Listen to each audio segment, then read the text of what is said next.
Imagine descending into the deepest cave on Earth, where sunlight never reaches, where the walls close in, the temperature drops, and every turn could mean the difference between life and death. Welcome to Veryovkina Cave, a place of breathtaking beauty and unimaginable danger. But what happens when explorers push the limits of human endurance in this underwater labyrinth? With great depth comes great risk.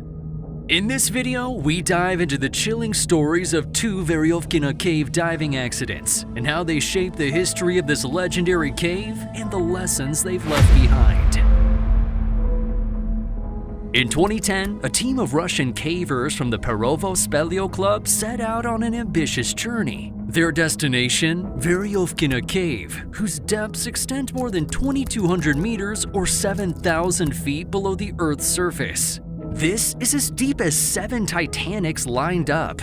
This cave is not for the faint-hearted or the inexperienced. Its passages are narrow and treacherous, with vertical drops that require precise technical expertise and careful planning. Among the team was Pavel Demidov, a seasoned cave diver and explorer. Demidov was no stranger to danger. With years of experience under his belt, he had conquered many of the world's most challenging caves. Known for his meticulous attention to detail and calm demeanor, he was regarded as one of the most capable members of the group. This expedition was not his first visit to Veryovkina, and he was confident in his abilities to navigate its complex terrain. The purpose of the expedition was to explore deeper sections of the cave and document previously uncharted areas. The team had spent weeks preparing, ensuring they had the necessary equipment, provisions, and safety measures in place. Yet, as with any adventure into the unknown, unpredictability lurked around every corner. Before we delve further, it's important to understand the sheer magnitude of Veryovkina Cave. Discovered in 1968, it remained relatively unexplored until the late 20th century. Over the years, teams of cavers pushed its known depth further and further, eventually establishing it as the deepest cave in the world. The cave's entrance is perched at an altitude of over 2,000 meters above sea level, and its descent is a journey through vertical shafts, freezing water, and narrow crawl spaces. Temperatures inside the cave hover just above freezing, with water pooling in many of its passages. The physical and mental toll of descending into such an environment is immense. Cavers must endure prolonged exposure to cold, manage their energy reserves carefully, and maintain constant focus to avoid potentially fatal mistakes. Even the smallest error can have catastrophic consequences. The final section of the cave, known as the Last Nemo Station, is a flooded passage that requires specialized diving equipment and expertise to navigate. The Last Nemo Station is located near the cave's maximum depth, and it's here that Pavel Demidov's accident occurred. The passage is narrow, winding, and completely submerged, with no natural light and limited space for movement. The water is freezing cold, and the pressure at such depths is immense, making it one of the most dangerous diving environments in the world. The team began their descent into the cave in the early morning of August 1, 2020, their headlamps illuminating the jagged walls and damp floors. The initial descent was familiar territory, a path they had traversed on previous expeditions. The mood was one of quiet determination, punctuated by occasional laughter and conversation. They moved methodically, rappelling down vertical shafts and carefully navigating tight passages. But as they descended deeper, the air grew colder, and the sounds of the outside world faded into silence. The only noises were the clinking of gear, the occasional drip of water, and their own measured breathing.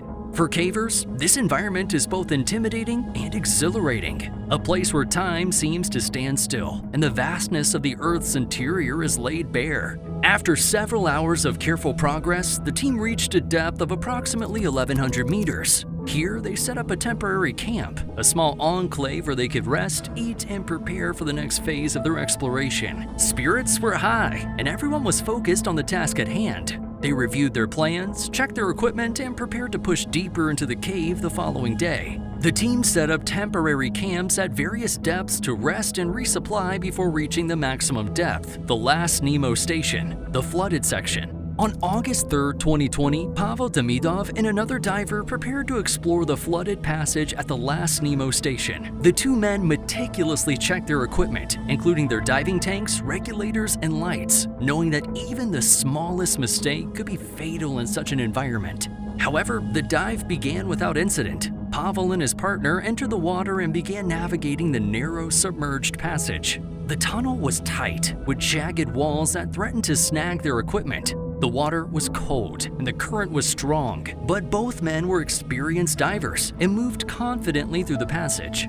As they progressed deeper into the passage, Pavel encountered a particularly narrow section. The walls of the tunnel closed in around him, and he became entangled in the tight space. Despite his efforts to free himself, the more he moved, the more stuck he became. His partner, who was following behind, tried to assist, but the confined space made it impossible for both men to maneuver effectively. The situation quickly turned dire. Pavel's air supply was limited, and the cold water was sapping his strength away.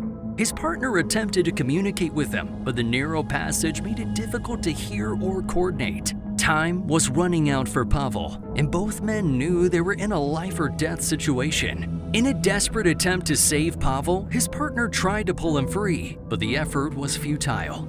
The walls of the passage were just too tight, and Pavel was too deeply entangled. As the minutes passed, Pavel's strength began to fade. His movements slowed, and his breathing became labored. Eventually, he stopped moving altogether. Pavel's partner was faced with an impossible choice: stay and risk his own life, or leave and try to get help. Knowing that he couldn't free Pavel on his own, he made the agonizing decision to turn back. The journey to the surface was grueling, with the diver battling exhaustion, cold, and the psychological toll of what had just happened. When he reached the last Nemo station, he alerted the rest of the team, who immediately began organizing a rescue effort. However, organizing someone from such a depth is an almost insurmountable challenge.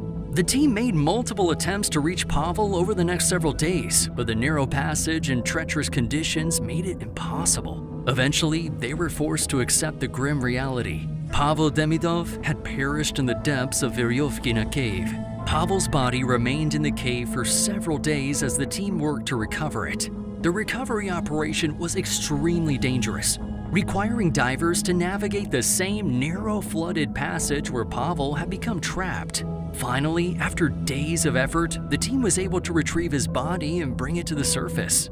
Pavel Demidov's death was a devastating loss for the caving and diving community. He was a highly skilled and respected diver, known for his courage, technical expertise, and camaraderie. His death served as a stark reminder of the dangers of cave diving and the importance of caution and preparation in such extreme environments. In the aftermath of the accident, the team held a memorial service at the entrance of Veryovkina Cave, honoring Pavel's memory and his contributions to the world of cave exploration. His death also sparked a broader conversation about the risks of cave diving and the need for improved safety protocols, including better training, equipment, and planning for expeditions.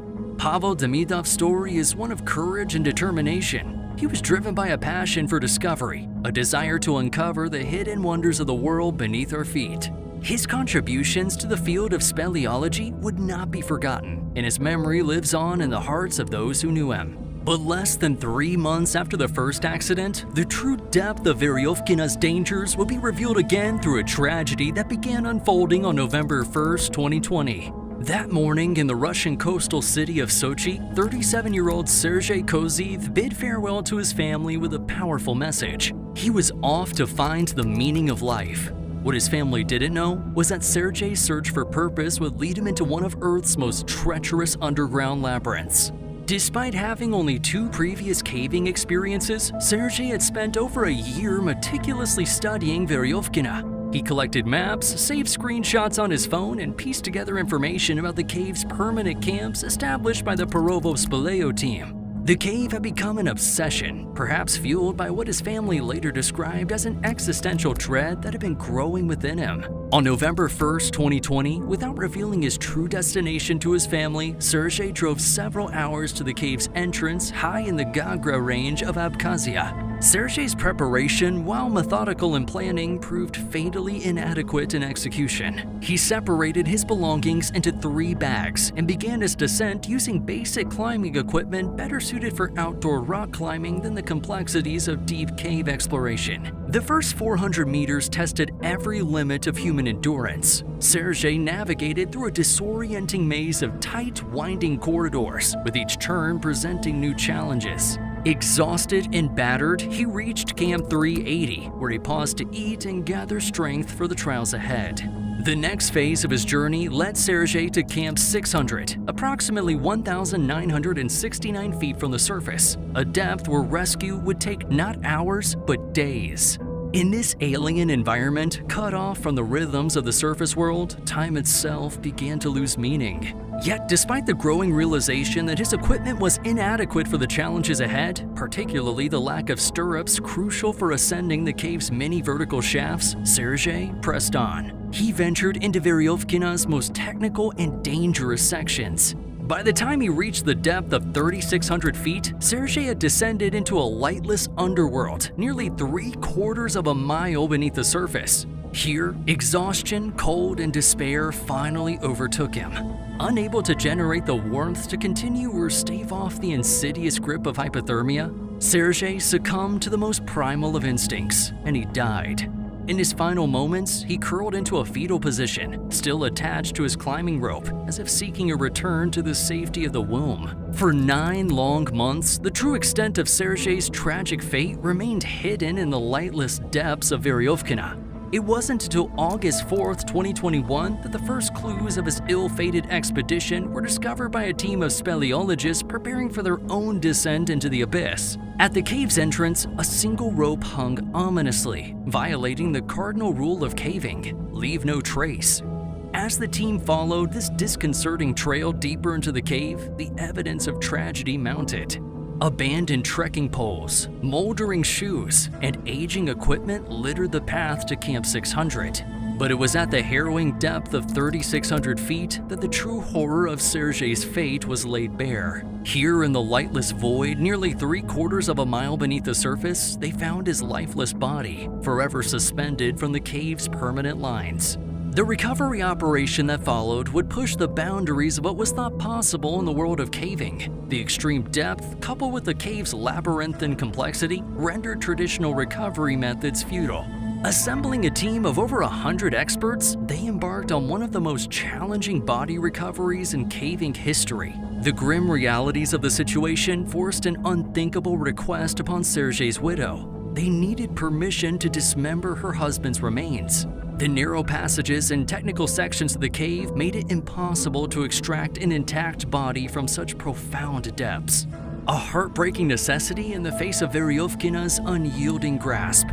Today, Sergei Kozyev's tragic tale echoes through the caving community as a sobering reminder of Veryovkina's unforgiving nature. His story has become a cautionary parable, a warning against the perils of solo exploration and the deadly consequences of underestimating the raw power of the subterranean world. The Veryovkina Cave diving incident is a stark reminder of the dangers that cavers face in the pursuit of exploration. Even the most highly trained individuals are not immune to the risks posed by such extreme environments. Kozyev's death sent shockwaves through the caving community, prompting discussions about safety protocols and the limits of human endurance. In the end, Veryovkina Cave remains what it's always been, a realm where nature might just reign supreme. It's a place that cares nothing for human ambition or hubris, a lightless crucible where only those who approach with utmost caution and humility can hope to emerge unscathed from its unforgiving depths.